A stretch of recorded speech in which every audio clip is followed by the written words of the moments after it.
Big Adventures by Little Dick.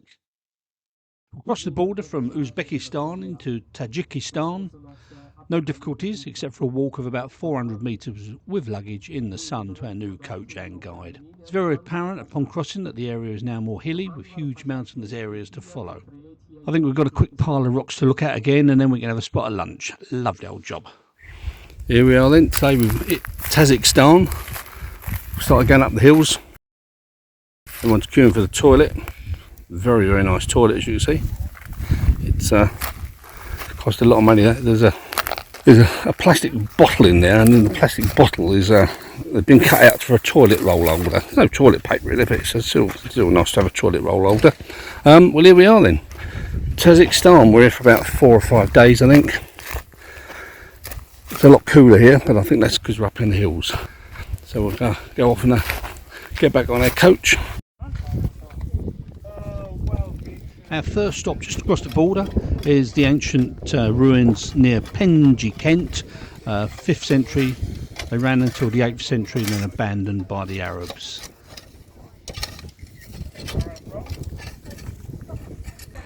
Another day, another statue. Don't know who this good looking man is. Looks fun.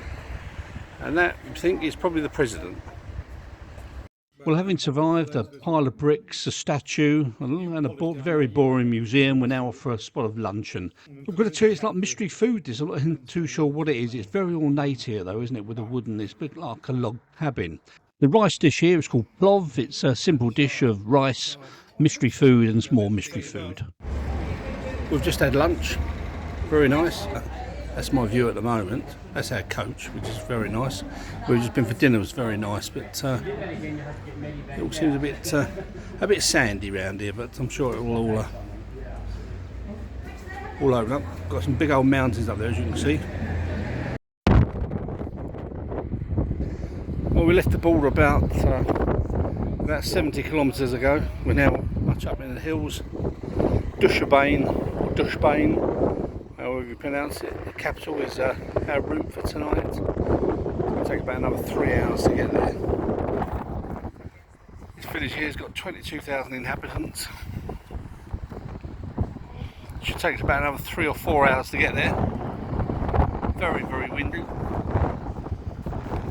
Welcome to Tajikistan.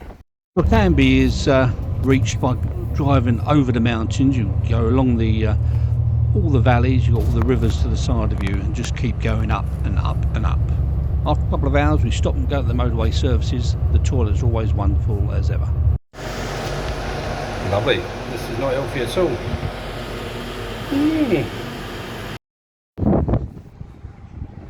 Been going out for several hours.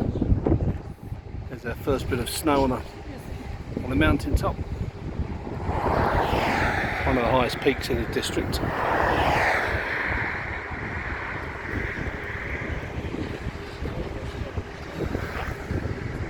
It's a coal mine up there, that's what they're digging out. About another 2 hours to go.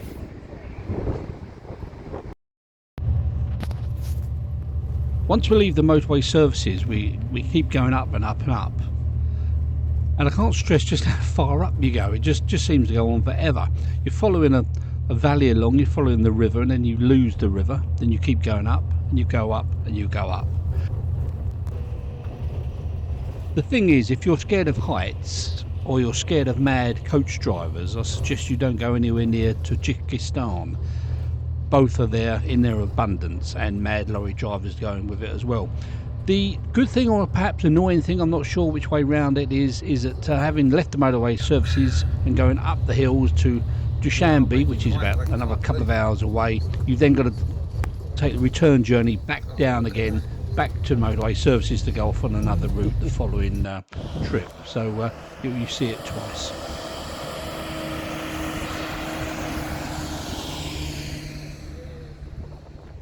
After several hours, including going up to the top of the hill and through various tunnels, including one nearby called the Tunnel of Death. I think we have that little delight in a couple of days' time.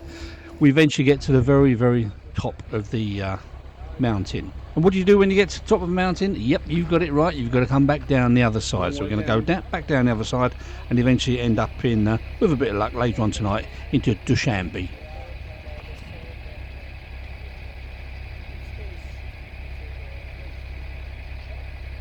Well, good morning. It's day 2 in Tajikistan, in the capital of Dushanbe. We're staying today at the Rumi Hotel. We're going to have a walk in a minute. It's one of these walks where you pay them $10 at the end if you like it. Should be good fun. There's about 20 of us going. See how we get on. Initial impressions are very good. They don't serve alcohol in the hotel here, but what you do is you go down the supermarket and then it's a case of bringing your own along to the meals and things. A very good place so far. Well, welcome to French Square. That's the old government parliament. Not sure what that is, but yet again we've got another picture of the top man. The old president, he's still walking around. There's what you call a statue, this one. French Square. The white building there is the parliament. That's the old parliament. This is the old museum. The clock on top is known as the Big Ben of Tajikistan. Statue of Mr. Rudaki. He's sort of the Tajikistan version of Shakespeare, as they keep describing him. Was here many, many years ago. Had a sad life by the sounds of it. The flagpole here is 165 metres high. Biggest one in the world. Just off a French Square, you've got the presidential palace. One end of the gardens here, as I say, is the presidential palace, and the other end is the parliament building. Presidential palace. Quite ornate. Well, tonight's food is a cross between a bit of a plov and a Turkish meze. It's all very nice though. Money wise here in Tajikistan, it's about 9.5 some money. It's called like some money, 9.5 to the US dollar. And we've just bought 2 bottles of water, 2 1 litre bottles of water, and that was 10 some money. So it's just over $1 US for 2 bottles of this. You can't buy beer in a hotel or wine. You have to go to the supermarket nearby. As I said earlier, you can take it back with you into the hotel and drink it there. A bottle of wine's about £9, so again, it's not too bad. This restaurant here, Ostero Mario, is half Italian and half Georgia. Gets very, very good write-ups. I shall go there tonight, have a look. I'll take one for the team if it's horrible. Oh look, there's me on the telly. This is the biggest library in Asia, in Central Asia apparently. I think he said 4 million books, but whatever it is, it's a big old place. Bush here, plenty of them. The magnolia bush.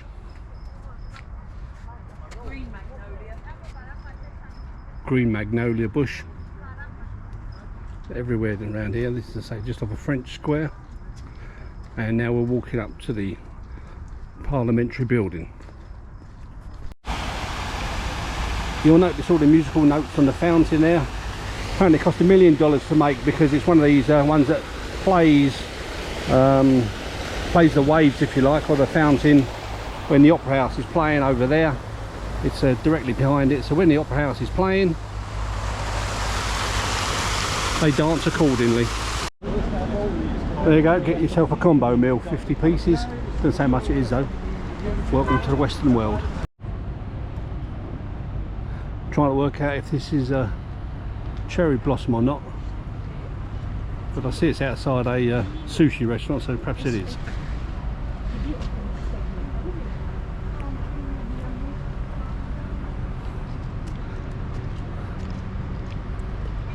Out in the sunshine now. Oh, there's God's place over there, KFC. Dushanbe special.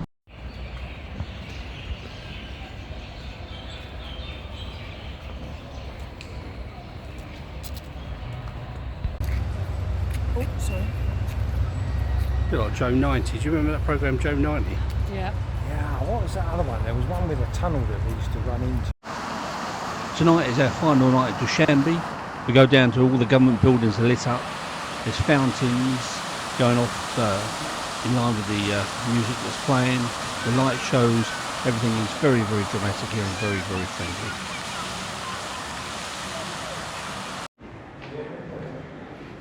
For the last 2 nights we've been staying at the Rumi Hotel in Dushanbe, right in the centre of town. There's nothing third well about this hotel at all. The only downside, as I say, is you can't get any alcohol in the hotel. You have to go to the supermarket, which is no more than about 100 yards down the road. Go in there, it's perfectly on sale there, and then you take it back into the restaurant, eat it in there, or drink it in there, and eat whatever you want. So it's a very nice hotel. So it's called the Rumi Hotel, there for 2 nights.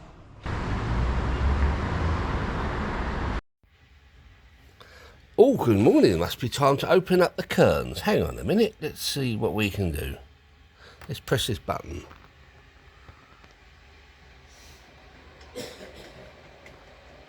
And nothing happens. Let's try this button that says open. Hey. Oh. Well, it should work anyway.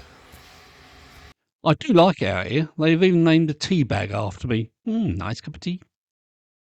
Here we are in deepest, darkest Tajikistan. There's one of the locals, you know her. We're on our way to a lake about 150 kilometres away somewhere. We're going to have a spot of lunch there and then carry on to somewhere unpronounceable up the road.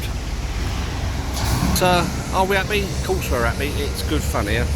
Just a bit of a laugh, and that's our site. Oh, they're washing all the cars, by the way, here.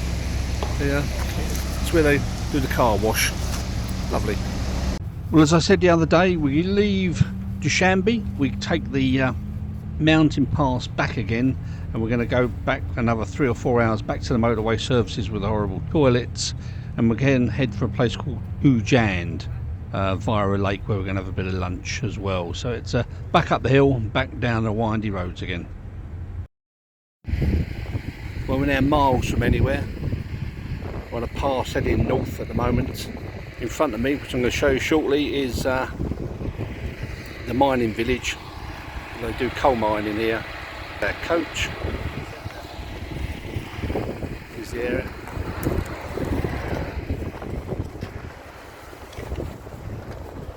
Down there is the mining village. As you can see, we're miles and miles from anywhere here. Well, a couple of hours we keep going. We go down and down and down, and in the distance there you can see Lake Iskanderkul. I hope I pronounced that one right. Where we're going to have a bit of lunch, possibly a swim, boat ride, and a walk around the outside of it. Well, after 3 hours we got to the lake, and it's a little bit windy. I don't think anyone's going to be going out in that today. He looks hopeful, but see what happens. There's a trail that goes all the way around, about 3 or 4 kilometres. So we're going to go and do that instead, I think. The line that you can see a little way up is the line of where it used to be, the top of the lake, that line there. About 160 metres up it is, so all this would have been covered in water. Many years ago there was an earthquake a while back and it all drained out. I say a while back, we're talking several hundred years by the sounds of it. There was the landscape up the top there. It's nearly, we're just over 4,000 metres high, pretty high. We've got Dora the Explorer. She's taking us back, hopefully and safely, back to where we're going to spot a lunch. About a 10-minute walk. This lake could be anywhere, couldn't it?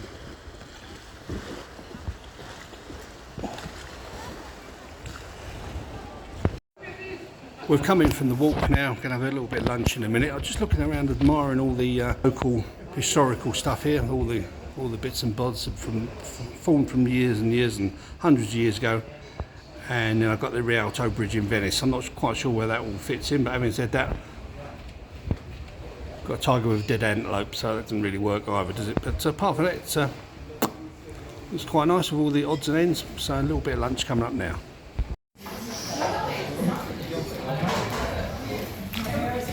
benefit our vegetarian friends, you get chips and mashed potato. They know how to sort you out over here.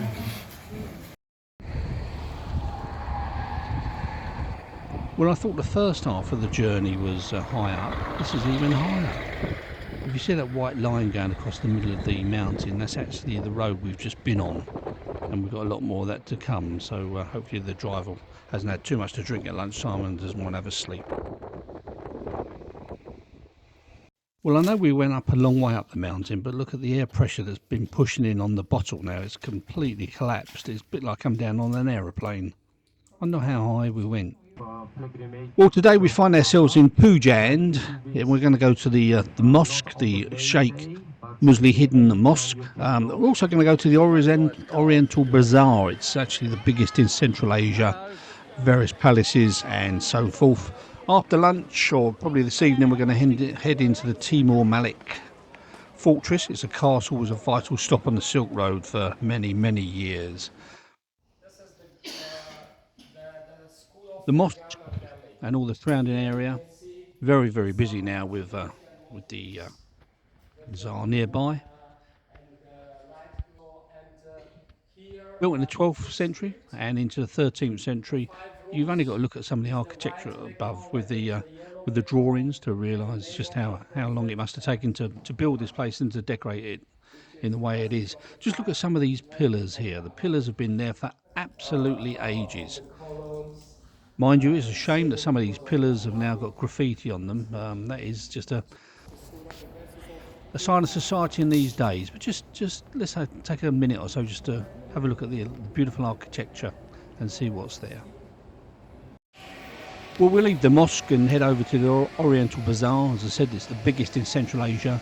What a difference this place makes. Well, I'm not saying the toilets get blocked up here or anything, but see that pigeon standing on there. A tower of pigeon poo. Lovely. Well, they say it's the biggest one in Central Asia. It's certainly a big bazaar. You can buy everything here from sheep's heads to car tyres to candles.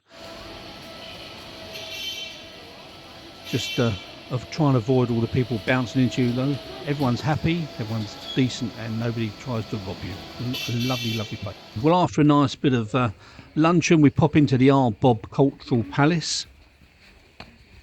Don't be deceived, this palace was only built in 1950s and it was modelled on the Winter Gardens in St. Petersburg.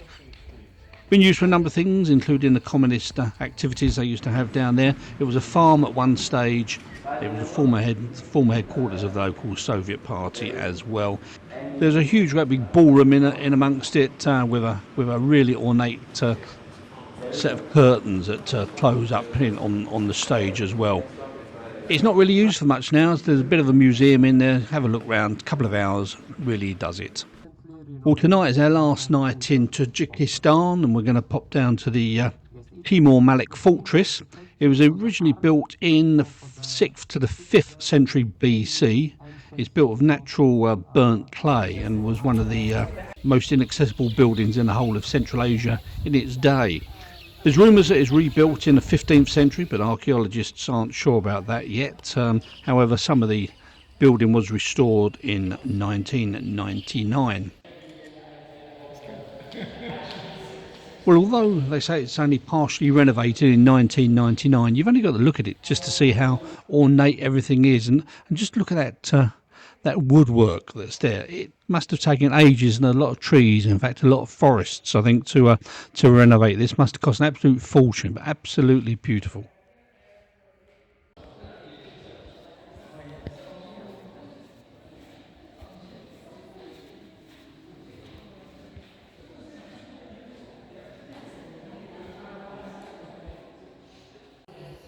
Tajikistan is certainly a lot different to Uzbekistan, where we were before. The mountainous regions now very, very much more mountains, and it's weird, isn't it, that the nearer or the further we get away from Turkmenistan towards Russia, it seems that it's less Russian, less communist. There are communist bits in it, but it doesn't seem too bad. But they certainly like to look after all their ornaments and things. Just look at some of these chandeliers and these pictures that are hanging on the wall. Outside, of course, you've got the beautiful architecture that takes place there, And tonight we seem to have a load of couples there who are having their wedding photographs taken in preparation. Not in wedding dresses yet, but one assumes that's how they do it. So it's very nice.